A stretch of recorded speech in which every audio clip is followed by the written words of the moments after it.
Shalom, selamat sahabat kami ucapkan kepada Bapak, Ibu, dan saudara-saudara yang sudah kembali bersama-sama dengan kami di sini. Di sini kita akan memulai diskusi sekolah sahabat kita, yaitu pelajaran yang ke-6. Namun sebelum kita memulai diskusi, saya akan memperkenalkan kedua teman yang akan memandu kita dalam diskusi. Yang di sebelah kiri saya ada Bapak Roland Simbolon, selamat sahabat. Dan juga di sebelah kanan saya ada Bapak Pendeta Berlin Situmeyang. Selamat sahabat Pak Pen. Selamat sahabat Grace. Baiklah, sebelum kita memasuki diskusi sekolah sahabat kita, ada baiknya kita akan berdoa. Mungkin boleh diminta kesediaan Bapak Roland Simbolon untuk memimpin kita dalam doa. Mari kita satu dalam doa. Bapa di surga, terima kasih Tuhan untuk satu sahabat lagi kami boleh bersama-sama di gereja Tuhan untuk berbakti memuji muliakan nama-Mu Bapa. Sebentar kami akan berdiskusi, mempelajari sekolah sahabat kami pada pelajaran ke-6. Biar kiranya Roh Kudus Tuhan boleh menuntun kami di dalam diskusi ini. Kiranya ini boleh menjadi menguatkan iman kami, jadi pegangan dalam hidup kami, bagaimana kami harus takut dan menurut akan Tuhan saja. Inilah doa dan permohonan kami Tuhan. Mohon ampun atas salah dan dosa kami. Di dalam nama Yesus Kristus kami berdoa. Amin. Amin. Baik, sebelum kita memulai diskusi kita, judul pelajaran sekolah sahabat yang kita akan bahas pada sahabat hari ini berjudul Dari Dalam Keluar, di mana terdapat dalam Markus 7 ayat 15 dikatakan, apapun dari luar yang masuk ke dalam seseorang tidak dapat menajiskannya, tetapi apa yang keluar dari seseorang itulah yang menajiskannya. Baiklah, pada sahabat ini kita akan membahas tentang pelajaran yang ke-6. Baiklah, di sini saya akan mulai bertanya kepada Bapak Roland Simbolon. Siapakah orang-orang najis yang ada di dalam pelajaran sekolah sahabat ini? Dan apakah yang dapat kita lakukan untuk menarik mereka kembali kepada Injil firman Tuhan? Baik, kalau kita bicara dalam pasal ini, orang najis yang dimaksudkan di sini, ya, pemahaman saya adalah orang-orang yang belum mengenal Allah. Jadi mereka-mereka yang secara keimanan belum mengakui bahwa Yesus Kristus atau orang-orang selain mereka itu dianggap najis, ya. Ya, jadi orang yang tidak sepaham dengan mereka atau tidak sesuai dengan mereka dianggap najis karena memang budayanya seperti itu. Terima kasih. Mungkin apakah yang harus kita lakukan pada saat ini? Mungkin kita orang muda lebih kerap sekali memisahkan diri dari orang-orang yang bukan satu circle-nya ataupun yang beda keyakinan kita. Adakah tips and trick mungkin buat kita orang-orang muda supaya kita dapat berbaur dengan mereka-mereka yang mungkin belum seiman dengan kita, Pak Roland? Baik, dikatakan najis bukan berarti kita harus menghindar, ya. Dikatakan najis kalau di dalam kitab itu bahwa apa yang keluar dari mulut dikatakan itulah yang najis. Namun di sisi lain digambarkan bahwa semua yang masuk ke tubuh itu bukan najis, ya, seperti itu. Maksudnya adalah bahwa kita itu justru boleh berbaur ke semua orang, tapi hendaknya kita berbeda dalam hal bahwa kita adalah orang-orang yang dipilih Tuhan, dan kita boleh menjadi terang atau lilin-lilin kecil bagi mereka, sehingga suatu saat mereka akan apa? Menerima Yesus sebagai Tuhan dan Juru Selamatnya. Terima kasih Pak Roland buat jawabannya sangat luar biasa. Baiklah, kita berlanjut kepada pertanyaan yang kedua. Pertanyaan ini akan ditujukan kepada Pak Pendeta. Pak Pendeta, apakah yang harusnya kita lakukan untuk mendorong berbagai Injil dengan cara yang sederhana kepada tetangga kita? Oke, baik, makasih Grace. Ya, bagaimana cara kita untuk boleh menginjil, ya, kepada tetangga? Ya, memang menginjil kepada tetangga boleh dibilang sulit, tapi bisa juga mudah, tergantung bagaimana kitanya. yang saya mau sampaikan adalah bahwa sesuai dengan pelajaran kita melihat apa yang dilakukan oleh Yesus dalam menginjil. Yesus datang ke dunia ini, dia menginjil, dia berbaur dengan siapapun. Bahkan kalau kita baca di dalam Matius 9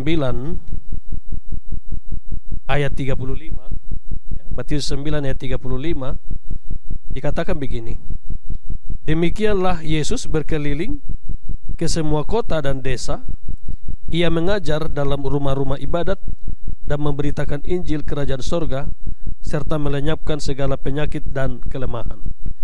Jadi Yesus tidak seperti orang Farisi atau imam-imam kala itu yang menunggu di bait suci.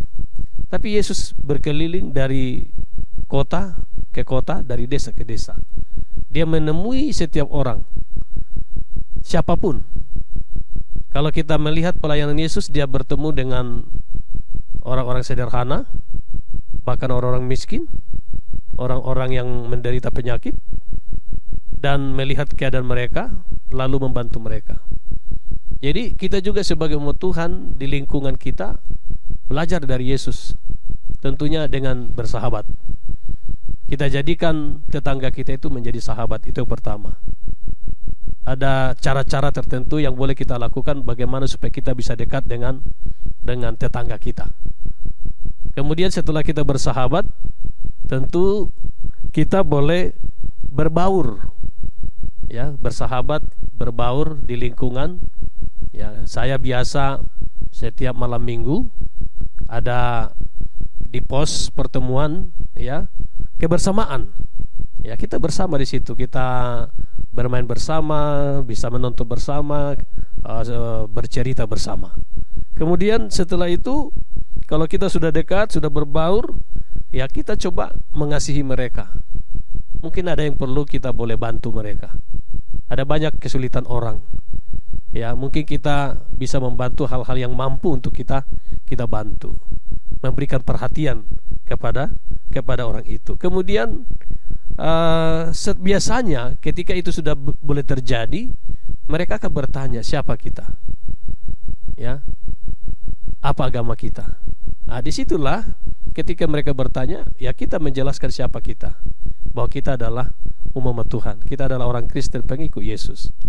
Ya, setelah itu kita tunjukkan kehidupan kita memang seorang yang Kristen. Kristen itu identik dengan kasihnya.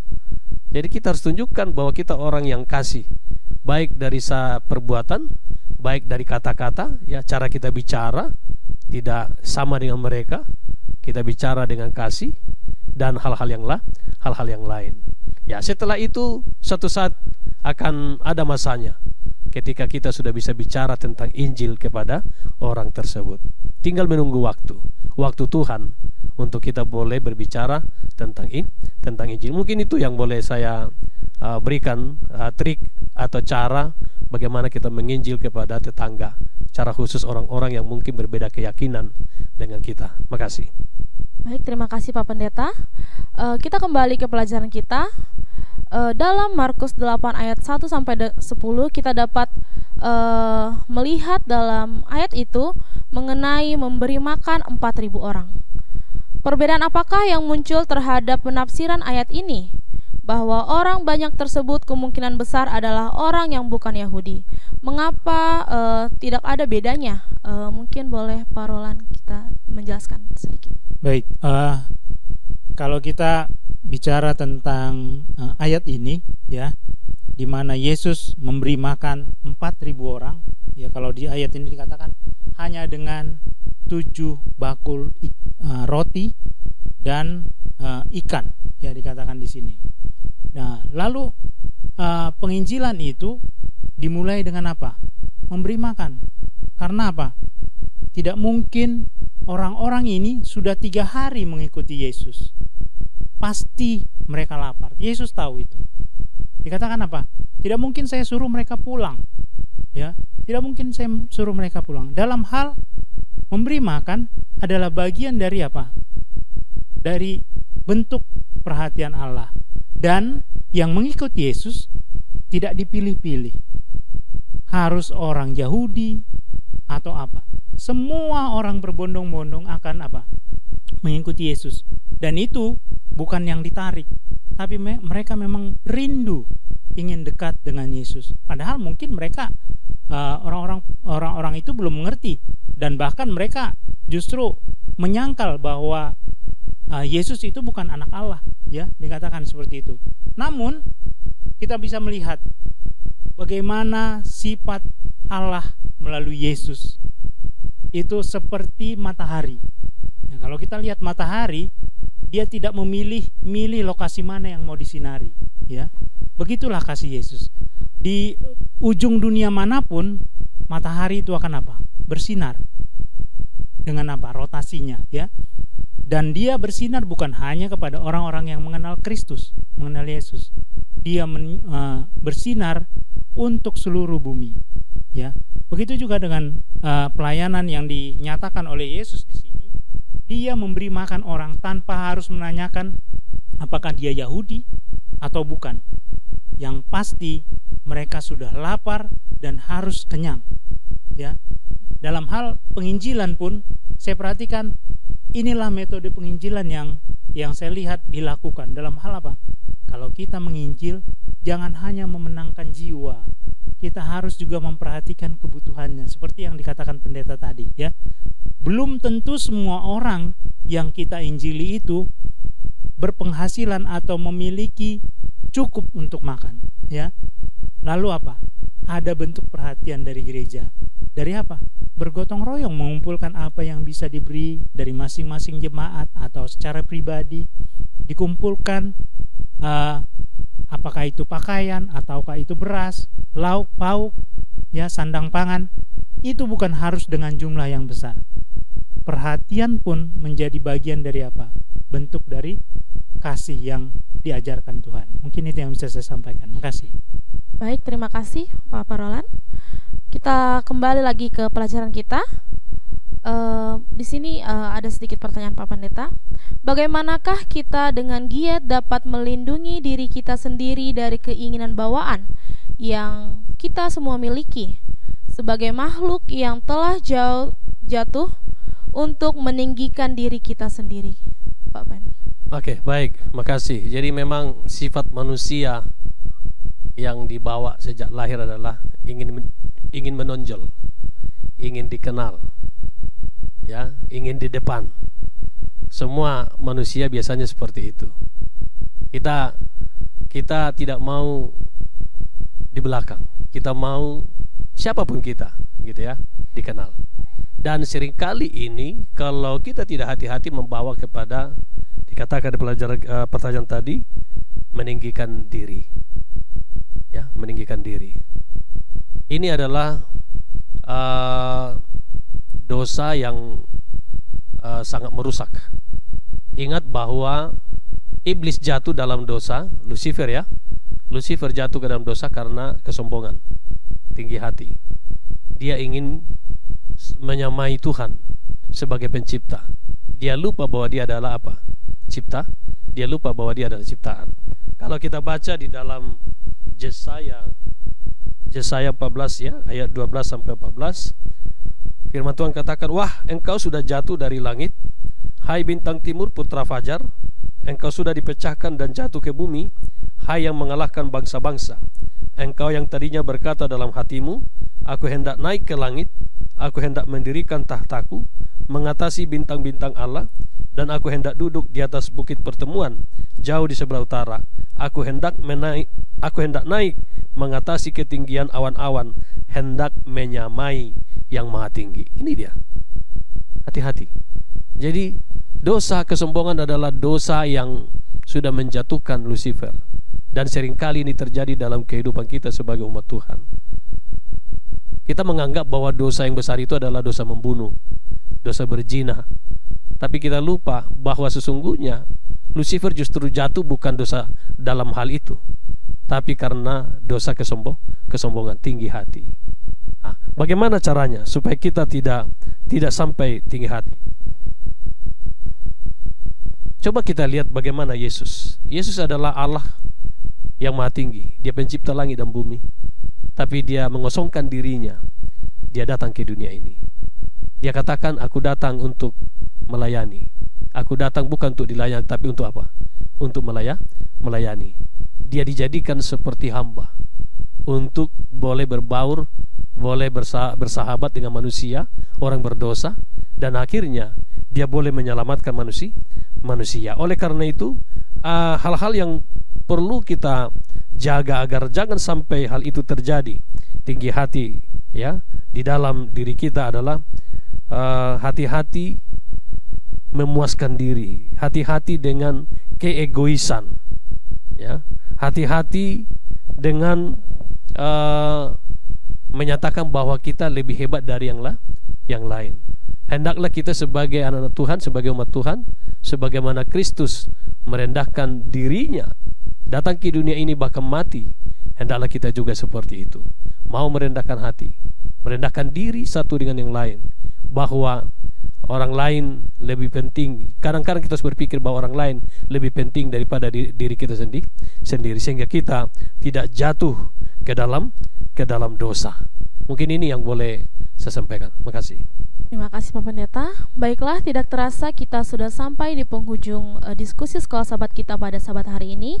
Mungkin ada sedikit kesimpulan dari masing-masing narasumber. Mungkin boleh dari Bapak Roland pertama kali. Baik, dalam kesimpulan yang saya pelajari dalam pelajaran ini, bahwa hendaknya kita boleh tetap mempertahankan iman kita. Dan judul besarnya adalah dalam keluar, jangan sampai kita bagian dari itu. Kita sudah di dalam kebenaran. Jangan sampai hanya karena kehidupan atau kehidupan di luar atau kepribadian kita membawa kita menjadi keluar dari kebenaran ini. Banyak hal-hal yang dinyatakan di sini. Kita bisa lihat tadi pelajarannya bagaimana seorang ibu yang memohonkan kesembuhan akan anaknya, ya, yang kerasukan roh jahat. Dia hanya mengharapkan remah-remah roti yang jatuh dari meja. Itu kita bayangkan, Yesus mengatakan tidak pantas seekor anjing, ya, memakan roti. Ini kasar sekali sebenarnya. Tapi karena imannya, dia tahu Yesus bisa lakukan itu. Apa? Dia mengikut Yesus kemanapun, dan Yesus tidak mengenal dia. Tapi karena imannya, kalimatnya apa? Remah-remahnya aja Tuhan. Anjing yang di rumah itu mengharapkan remah-remah yang jatuh dari meja makan, ya, seperti itu. Itulah yang digambarkan oleh wanita ini. Karena iman yang begitu besar, Yesus akhirnya apa? Terkagum dan apa? Pulanglah, putrimu di rumah sudah apa? Sudah sembuh. Karena apa? Roh setan, yang roh jahat itu sudah keluar dari tubuhnya. Ini iman yang saya pikir sangat sulit kita temukan pada saat ini. Karena apa? Kadang iman kita bisa semangat seperti api, tiba-tiba nanti redup, ya, beku seperti es. Sampai akhirnya apa? Suatu saat kita melihat orang yang membutuhkan, kita kadang tutup mata, gitu ya. Itu yang sering terjadi. Jadi kalau wanita saja yang baru mengenal Tuhan, imannya sebesar itu, seharusnya kita lebih besar lagi. Mungkin itu yang bisa saya sampaikan. Makasih. Baik, terima kasih Pak Roland. Mungkin dari Pak Pendeta sendiri? Ya, baik, makasih. Ya, jadi menyambung yang sudah disampaikan oleh Pak Simbolon tadi, ya, dari dalam keluar. Jangan kita menjadi orang yang sudah di dalam menjadi keluar. Kemudian yang kedua, setelah kita melihat pelayanan Yesus di dunia ini, secara khusus di kitab Markus pasal 7, ya, pelajaran kita pada pekan ini, seringkali tantangan penginjilan, pelayanan yang dihadapi oleh Yesus bukan dari luar, tapi justru dari dalam. Ahli Taurat, orang-orang Farisi yang sedang mencari-cari kesalahannya. Sudah dilakukan mujizat pun matanya tetap tidak terbuka. Memang hatinya sudah dikeraskan untuk tidak mau mengikut Yesus, untuk tidak mau bertobat. Ini dia luar biasanya mereka. Tapi ada orang-orang yang sedang mencari Yesus, gitu ya. Bahkan mereka datang dari berbagai tempat. Mata mereka terbuka untuk melihat kebenaran Yesus, dan mereka mau mengikut Yesus. Mereka meninggalkan rumahnya, meninggalkan pekerjaannya dan mengikut Yesus, karena mereka tahu bahwa Yesus telah memberikan sesuatu yang sangat berharga bagi hidup mereka, yang tidak mereka temukan dari yang lain. Nah, ini menjadi penting bagi kita, supaya sebagai umat Tuhan, ya memang kita harus sadari bahwa jangan sampai mujizat, ya harus mujizat membuka mata rohani kita, tetapi biarlah kepercayaan atau iman kepada Yesus itu telah membuka mata rohani kita untuk mengikut Dia dengan sungguh-sungguh. Mana lebih penting, tangan bersih atau hati bersih? Ya, orang-orang Farisi mempersoalkan tangan yang bersih sebelum makan, cuci tangan sebelum makan. Tetapi mereka melupakan hati mereka yang busuk, yang ingin mencelakai Yesus, yang ingin mencari-cari kesalahan Yesus untuk menjatuhkan Dia, untuk menghukum Dia. Nah, hati-hati kita. Seringkali kita melihat orang mencari-cari kesalahannya, melihat dari luar apa yang salah dengan dia, tapi kita lupa bahwa kita sudah jahat. Hati kita yang busuk untuk mencelakakan atau menjatuhkan orang lain. Oleh karena itu, sebagai anak-anak Tuhan, umat Tuhan, ya bagi kita semua pemirsa dimanapun saudara berada, biarlah kita menjadi umat Tuhan yang hati kita bersih mengikut Yesus, setia di dalam Yesus dan memiliki iman di dalam Yesus, bukan karena mujizat yang terjadi, tetapi karena kita sudah melihat kebenaran itu, dan Yesuslah yang kita akan pegang sampai akhir hidup kita, bahkan sampai Tuhan datang. Terima kasih, Grace. Baik, terima kasih kepada Pak Pendeta dan juga Bapak Roland di sini yang sudah mendampingi saya. Baiklah, sampai di sinilah diskusi Sekolah Sahabat kita. Namun sebelum kita berpisah, ada baiknya kita akan menutup diskusi Sekolah Sahabat kita dengan berdoa yang akan dipimpin oleh Pak Pendeta. Baik, mari kita bersatu dalam doa. Tuhan Allah Bapa yang bertata di dalam kerajaan sorga, terima kasih untuk sahabat yang indah ini. Kami boleh belajar firman Tuhan lewat pelajaran Sekolah Sahabat. Biarlah pelajaran yang boleh kami diskusikan hari ini, boleh itu mengambil tempat di hati kami, agar kami menjadi umat Tuhan yang dengan segala kerendahan hati datang ke kaki Yesus, mengikut Yesus dan setia kepadamu. Dan kami boleh menjadi umat Tuhan yang datang bukan untuk dilayani, tetapi melayani dimanapun kami berada, agar melalui kehidupan kami sebagai umat Tuhan, kasih Kristus dipantulkan, mata semua orang akan memandang kepada Yesus Sang Juru Selamat, sehingga mereka pun boleh datang kepadamu. Terima kasih Tuhan. Tentu banyak pergumulan-pergumulan kehidupan di dalam kerohanian yang kami alami, yang kami akan hadapi, tetapi Engkau berjanji bahwa tidak akan pernah meninggalkan kami dan akan tetap bersama dengan kami, memberikan kami iman yang teguh, memberikan kami kekuatan untuk mampu melewati semua itu. Dan ketika sudah datang, kami boleh tetap menjadi umat yang setia. Memberkati hambamu Pak Simbolon, memberkati Grace, demikian juga hambamu dan pemirsa dimanapun mereka berada. Biarlah kasih Tuhan boleh mencapai kami semuanya. Inilah doa kami Tuhan, di dalam nama Yesus kami telah berdoa. Amin. Amin. Baiklah, sampai di sini acara diskusi sahabat kita. Selamat sahabat bagi kita semua. Tuhan Yesus memberkati.